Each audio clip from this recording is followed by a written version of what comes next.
Hi all, welcome back to the geography class. Our last topic was arid soil.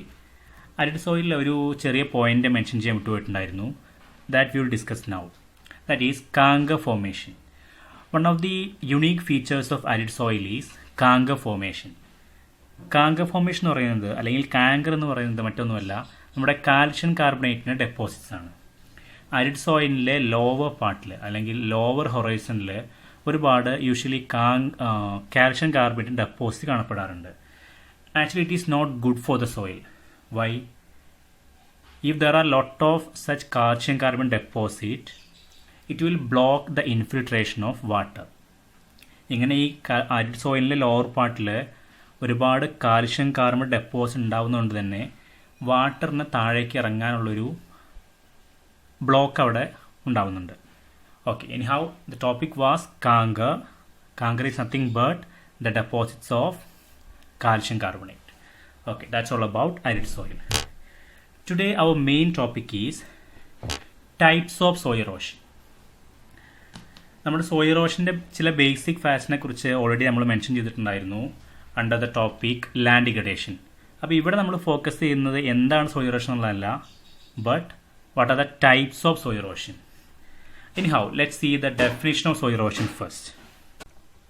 The definition of soil erosion is the denudation of the soil cover and subsequent washing down is described as soil erosion. ഇവിടെ രണ്ട് കാര്യം വരുന്നുണ്ട്. First, നമ്മുടെ ആ top soil അല്ലെങ്കിൽ soil cover അവിടെ അതിന് ഡെനുഡേഷൻ സംഭവിക്കുന്നു. ഡെനുഡേഷൻ മീൻസ് അതിന് ചില കേടുപാട് വരുന്നു, അതാണ് ഡെനുഡേഷൻ. അതിനുശേഷം സബ്സിക്വൻറ്റ് വാഷിംഗ് ഡൗൺ, പിന്നെ അത് കംപ്ലീറ്റ്ലി ആയിട്ട് അവിടുന്ന് വാഷ് ഡൗൺ ചെയ്ത് പോകുന്നു. അപ്പോൾ ഈ ഒരു പ്രോസസ്സാണ് soil erosion. The denudation of the soil cover and subsequent washing down is known as soil erosion. ഇനി what are the cause of soil erosion? നമുക്കിതിൻ്റെ കോസിനെ രണ്ടായി ഡിവൈഡ് ചെയ്യാൻ പറ്റും. ഒന്ന് ഹ്യൂമൻ ഫാക്ടേഴ്സ്, മറ്റൊന്നാണ് നാച്ചുറൽ ഫാക്ടേഴ്സ്. ഇത് വളരെ സിമ്പിളായിട്ടൊരു ജനറൽ ടോപ്പിക്കാണ്, നിങ്ങൾക്ക് എല്ലാവർക്കും അറിയുന്ന പോയിൻ്റാണ്. ഹ്യൂമൻ ഫാക്ടേഴ്സ് വരുന്നത് deforestation, over grazing and construction. Here construction means construction of buildings etc. നമ്മളിതൊക്കെ ഓൾറെഡി ഡിസ്കസ് ചെയ്തതാണ് under the heading land degradation. ഇനി നാച്ചുറൽ ഫാക്ടേഴ്സ് ആയിട്ട് വരുന്നതാണ് വിൻഡ്, ഗ്ലേഷ്യർ, വാട്ടർ. അപ്പോൾ ചുരുക്കി പറഞ്ഞാൽ ഈ ഹ്യൂമൻ ഫാക്ടേഴ്സും നാച്ചുറൽ ഫാക്ടേഴ്സും ചേർന്നാണ് മെയിനായിട്ട് സോയിൽ ഇറോഷൻ ഉണ്ടാകുന്നത്. ഇനി നമുക്ക് നമ്മുടെ main ടോപ്പിക്കായിട്ടുള്ള types of soil erosion നോക്കാം. There are two types of soil erosion such as gully erosion and sheet erosion. First one, gully erosion. The definition of gully erosion is the running water cuts through the clay soil and makes deep channels as gullies. നിങ്ങൾ ഈ പിക്ചറിൽ കാണുന്ന പോലെ നിങ്ങൾക്കിവിടെ ഒരു deep channel കാണാൻ പറ്റും. അതായത് ഇവിടെ നിന്ന് വാട്ടർ ഒഴുകി വന്ന് ഇവിടെ ഒരു ഡീപ്പ് ചാനലായിട്ടത് മാറിയിട്ടുണ്ട്. അപ്പോൾ ഇത്തരം സോയിൽ ഇറോഷനാണ് gully erosion. The running water cuts through the clay soil. ഇവിടെ നിങ്ങൾക്ക് കാണാം ആ റണ്ണി വരുന്ന വാട്ടർ ഇവിടെ നല്ലൊരു ഡീപ്പ് ചാനൽ ഉണ്ടാക്കിയിട്ടുണ്ട്. How? Cuts through the clay soil. ആ സോയിൽ എസ്പെഷ്യലി ക്ലേ സോയിൽ ഉണ്ടാകുന്ന സ്ഥലത്താണ് ഇത്രയും ഡീപ്പായിട്ടുള്ള ചാനൽ ഉണ്ടാകുന്നത്. അല്ലെങ്കിൽ ഗള്ളി ഇറോഷൻ കൂടുതലായിട്ടും ഉണ്ടാകുന്നത് ക്ലേ സോയിലുള്ള ഭാഗത്താണ്. അപ്പോൾ running water cuts through the clay soil and makes deep channels. അതാണ് ഗള്ളി ഇറോഷൻ.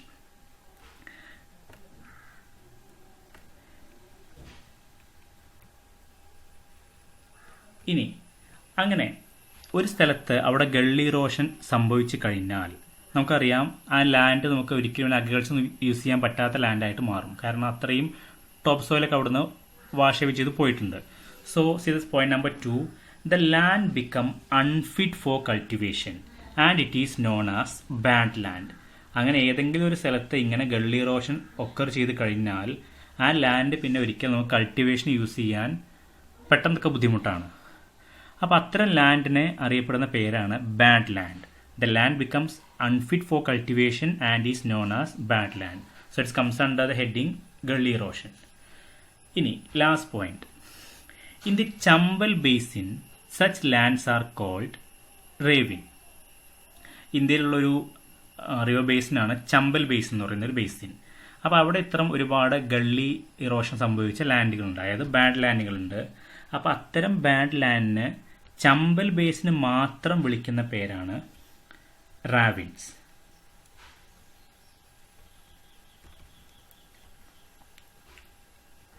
ഗള്ളി ഇറോഷൻ നടന്നു കഴിഞ്ഞാൽ ആ land will become unfit for cultivation.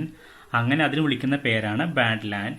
ഇനി ചമ്പൽ ലാൻഡിൽ, നമ്മുടെ ചമ്പൽ ബേസിനിൽ അത്തരം ബാഡ് ലാൻഡ് വിളിക്കുന്ന ഒരു ലോക്കൽ നെയിമാണ് ravine. Okay, that's all about gully erosion. Now let's see second type of erosion, that is sheet erosion. ഇത് നമ്മുടെ ഗള്ളി ഇറോഷൻ ജസ്റ്റ് ഓപ്പോസിറ്റ് ആണ്.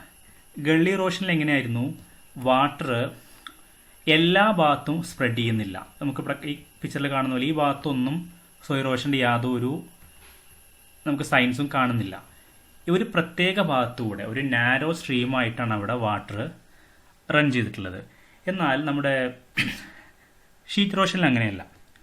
Just ചെയ്ത പിക്ചർ, നമുക്ക് ഈ വാട്ടർ കാണാൻ എല്ലാ ഭാഗത്തും, ഒരു വലിയ ലാൻഡിലെ എല്ലാ ഭാഗത്തു കൂടെയും വാട്ടർ നമുക്ക് സ്പ്രെഡ് ചെയ്തായിട്ട് കാണുന്നുണ്ട്. പ്രത്യേകിച്ചൊരു സ്ട്രീമായിട്ടല്ല അത് വന്നിട്ടുള്ളത്. എല്ലാ ഭാഗത്തും നമുക്ക് ആ സോയിൽ ഇറോഷൻ്റെ കാണാൻ പറ്റും. So sheet erosion means water flows as a sheet over large areas down a slope. ഇവിടെ രണ്ട് വാക്കാണ് ശ്രദ്ധിക്കേണ്ടത്. ഇവിടെ വാട്ടർ ഒരു ഷീറ്റ് പോലെ ഒരു ലാർജ് ഏരിയയിൽ കൂടെയാണ് ഫ്ലോ ചെയ്യുന്നത്. അപ്പോൾ ഇങ്ങനെ ഒരു ഷീറ്റ് പോലെ എല്ലാ ഏരിയകളും ഒഴുകണമെങ്കിൽ അവിടെ ഒരു കണ്ടീഷൻ ഉണ്ട്. ഈ ഷീറ്റ് ഇറോഷൻ സംഭവിക്കുക പ്രത്യേകിച്ച് എസ്പെഷ്യലി ഒരു സ്ലോപ്പിൻ്റെ അല്ലെങ്കിൽ ഒരു മൗണ്ടൻ്റെ ഒക്കെ താഴെയായിരിക്കും, ഡൗൺ എ സ്ലോപ്പ്. നിങ്ങൾ ഈ പിക്ചറിൽ കാണുന്ന പോലെ ഇവിടെ ചെറിയൊരു ഉയർന്നൊരു ഭാഗം കാണാം, ഈ ഒരു ഏരിയ.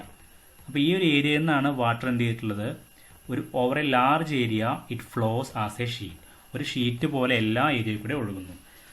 അപ്പോൾ ഇവിടെ പൊതുവേ നമ്മൾ നേരത്തെ പറഞ്ഞ ഒരു ഗള്ളി അവിടെ ഫോം ചെയ്യുന്നില്ല, ഒരു ഗള്ളി ഇറോഷൻ പോലെ ഒരു ഡീപ്പ് ചാനൽ അവിടെ ഫോം ചെയ്യുന്നില്ല, കാരണം എല്ലാ ഭാഗത്തു കൂടെ വാട്ടർ ഒഴുകുന്നു. അപ്പോൾ അതുകൊണ്ട് തന്നെ അത്ര ഒരു ഡാമേജ് കമ്പാരിറ്റീവ്ലി ചിലപ്പോൾ കുറവായിരിക്കാം. കാരണം നമുക്കറിയാം, ഈ ഒരു വാട്ടർ ജെറ്റ് എന്ന് പറയുന്ന ഒരു ഇൻസ്ട്രുമെൻറ്റ്, നമുക്ക് വാട്ടറിൻ്റെ ഫോഴ്സ് ഉപയോഗിച്ച് നമുക്കൊരു അയണിനെ പോലും ഒരു മെറ്റലിനെ പോലും നമുക്ക് കട്ട് ചെയ്യാൻ പറ്റും. അവിടെ സംഭവിക്കുന്നത് എന്താണ്, ആ ഒരു മെഷീനിലൂടെ അതിൻ്റെ ഒരു നാരോ ഹോളിലൂടെ നമ്മൾ വാട്ടറിനെ വളരെ ഹൈ ഫോഴ്സിൽ നമ്മൾ കടത്തി വിടുകയാണ്. അപ്പോൾ നമുക്കൊരു അയണിനെ പോലും മുറിക്കാൻ പറ്റും. അത് തന്നെയാണ് ഇവിടെയും സംഭവിക്കുന്നത്. വാട്ടർ ഇവിടെ എല്ലാ ഭാഗത്തു കൂടെ അല്ല ഫ്ലോ ചെയ്യുന്നത്, മറിച്ച് ഒരു സ്പെസിഫിക് പ്ലേസിലൂടെ മാത്രം ശക്തിയായിട്ട് ഒഴുകുകയാണ്. അപ്പോൾ അത് കാരണം അവിടെ നമുക്കൊരു ഡീപ്പ് ചാനൽ ഫോം ചെയ്യുന്നത്. പക്ഷെ ഇവിടെ അങ്ങനെയല്ല, എല്ലാ ഭാഗത്തു കൂടെ ഇവിടെ വാട്ടർ ഒഴുകുന്നുണ്ട്. ഓവർ എ ലാർജ് ഏരിയ ആണ് ഇവിടെ വാട്ടർ ഫ്ലോ ചെയ്യുന്നത്. That is sheet erosion. In the next class, we'll talk about the measures to prevent soil erosion. Thanks for watching.